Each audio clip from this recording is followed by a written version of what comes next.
Senhor, no início deste dia, peço-te a paz e a sabedoria.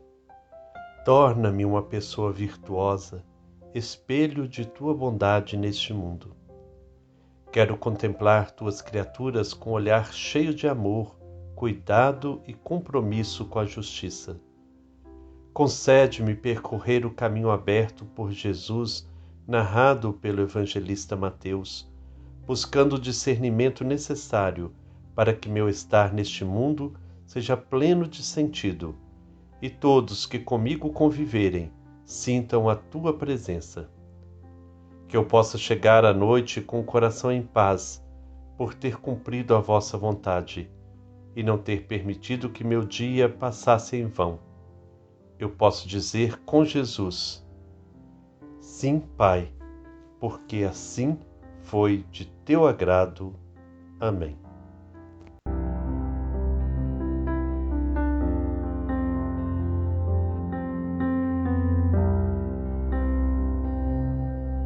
Irmãos e irmãs, paz e bem, hoje, dia 8 de novembro, nós chegamos ao final do capítulo 25 do Evangelho segundo Mateus. O último discurso de Jesus termina com a apresentação do juízo final. É a única vez nos 4 evangelhos que se mostra qual é o conteúdo do julgamento definitivo. Costumamos imaginar que ele irá acontecer no final da história, depois que este mundo acabar. Não é inteiramente errado, mas talvez parcial. Depois do testemunho dado por Jesus em sua vida terrestre, o mundo inteiro já entrou no juízo final. O seu testemunho colocou a humanidade em estado de julgamento, pois ele revelou quem é Deus e quem é o homem, imagem de Deus. Assim, a cena do Evangelho que nós vamos hoje meditar continua hoje e sempre como espelho que reflete para Deus a verdade de todos e de cada um. Vamos então hoje acolher a passagem do Evangelho segundo Mateus, capítulo 25, versículos 31 a 46. Quem irá proclamar para nós será Nedi Elkik, de Miracema, no Rio de Janeiro.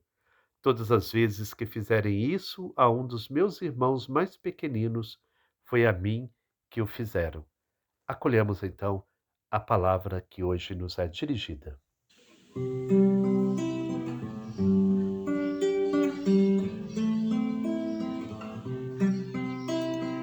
Todas as vezes que fizerem isso a um dos meus irmãos mais pequeninos, foi a mim que fizeram. Quando, pois, vier o Filho do Homem na sua majestade e todos os anjos com ele, então se sentará sobre o trono de sua majestade. Serão todas as gentes congregadas diante dele, o qual separará uns dos outros, como o pastor separa as ovelhas dos cabritos. Porá as ovelhas à sua direita e os cabritos à esquerda. Então o rei dirá aos que estiverem à sua direita: vinde, benditos de meu Pai, possuí o reino que vos está preparado desde a criação do mundo, porque tive fome e deste-me de comer, tive sede e deste-me de beber, era peregrino e recolheste-me, nu e me vestistes, enfermo e me visitastes, estava na prisão e foste visitar-me. Então lhe responderão os justos, dizendo: Senhor, quando é que nós te vimos faminto e te demos de comer, sequioso e te demos de beber? Quando te vimos peregrino e te recolhemos, nu e te vestimos? Ou quando te vimos enfermo ou na prisão e fomos visitar-te? Respondendo, o rei lhes dirá: na verdade vos digo que todas as vezes que vós fizestes isso a um destes meus irmãos mais pequeninos, a mim o fizestes. Então dirá também aos que estiverem à esquerda: Apartai-vos de mim, malditos, para o fogo eterno, que foi preparado para o demônio e para os seus anjos. Porque tive fome e não me destes de comer, tive sede e não me destes de beber. Era peregrino e não me recolhestes. Estava nu e não me vestistes. Enfermo e na prisão e não me visitastes. Então eles também responderão, dizendo: Senhor, quando é que nós te vimos faminto ou sequioso, ou peregrino ou nu, ou enfermo ou na prisão, e não te assistimos? Então lhes responderá, dizendo: Na verdade vos digo, todas as vezes que não o fizestes a um desses mais pequeninos, a mim o não fizestes. Estes irão para o suplício eterno, os justos para a vida eterna. O título do Filho do Homem significa ao mesmo tempo a encarnação humana do Filho de Deus, mas também aquele misterioso homem que vinha entre as nuvens do céu para fazer o julgamento e estabelecer o reino de Deus, como nos fala Daniel no capítulo 7, versículos 13 a 27. Com a vinda de Jesus, tudo isso se realizou. Ele é o Rei glorioso sentado em seu trono. Isso significa ao mesmo tempo que ele é Rei que governa e o juiz que julga. Não pensemos, porém, que ele conseguiu esse trono graças ao poder. Pelo contrário, Jesus chegou a esse trono porque escolheu a prática da justiça. E sua vida inteira foi a busca da justiça que Deus quer e todos os injustiçados também.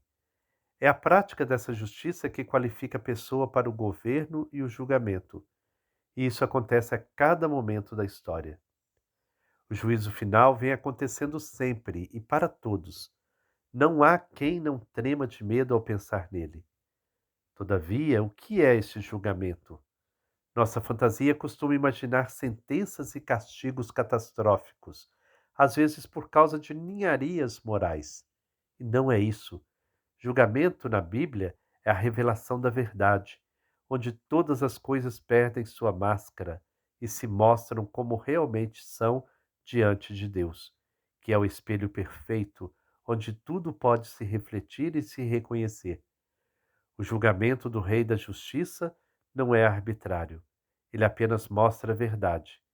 Quem julga e dá a sentença somos nós mesmos, porque diante da evidência não há como escapar. E aí está o nosso medo. Diante do que seremos julgados? Qual será o critério? O Evangelho é muito simples. O critério é a justiça. E justiça é atender às necessidades dos que precisam, e não simplesmente fazer para os outros aquilo que eu acho melhor ou aquilo que eu gosto de fazer. Se repararmos no tipo de pessoas que Jesus menciona, perceberemos que todas elas são vítimas de um sistema social injusto, excludente, que não sabe repartir a liberdade e a vida. Os famintos, os sedentos, os estrangeiros, pessoas sem roupas, doentes, presos, todos vítimas do sistema econômico e político que os reduz a este estado e não tem como dele sair.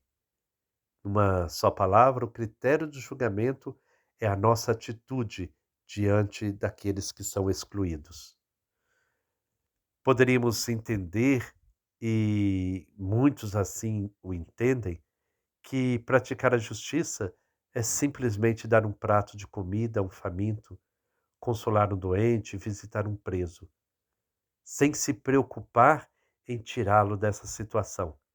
É bom que existam tais excluídos, porque ao demonstrar um certo cuidado, uma certa atenção por eles, eu serei salvo.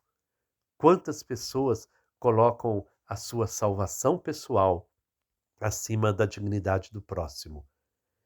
Fazem gestos de caridade, mas na verdade não praticam a justiça, porque não lutam para transformar a situação dos pobres e dos excluídos. Tanto as ovelhas, os justos, como os cabritos, os injustos, ficam surpresos. Senhor, quando foi que te fizemos isso? Quando foi que não te fizemos isso? Pois é, Aqui caem todas as classificações e denominações que usamos para nos proteger. Não importa se nos classificamos como crentes ou ateus, Deus olha por trás dos nossos rótulos e sabe avaliar bem o produto. E assim chegamos ao núcleo da questão. O cerne da religião bíblica é a prática da justiça e do amor. Não importa se somos cristãos, católicos, evangélicos, budistas, candomblistas, espiritistas ou sei lá o que. Deus é justo, quer a justiça, e seu Filho mostrou o que é a justiça.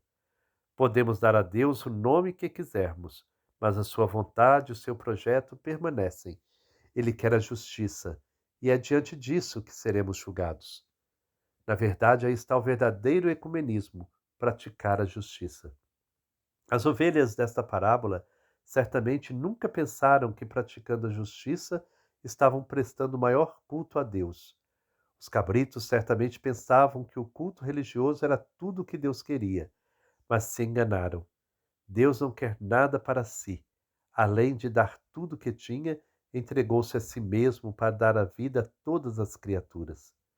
Pura ilusão pensar que podemos encontrar a Deus sem trombar com o nosso próximo injustiçado e marginalizado. E Jesus é o Rei dos marginalizados. Se quisermos encontrá-lo, é aí que nós devemos ir. Todas as vezes que vocês fizeram isso a um dos menores dos meus irmãos, foi a mim que o fizeram.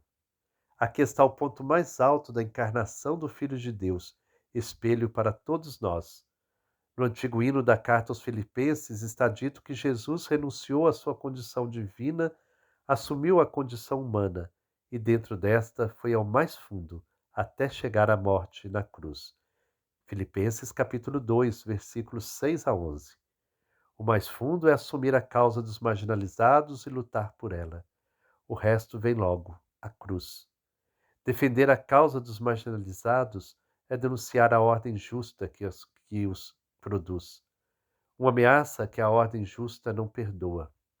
A morte na cruz era reservada para os subversivos, que lutavam para derrotar a ordem criada pela sede de poder e riqueza do Império Romano.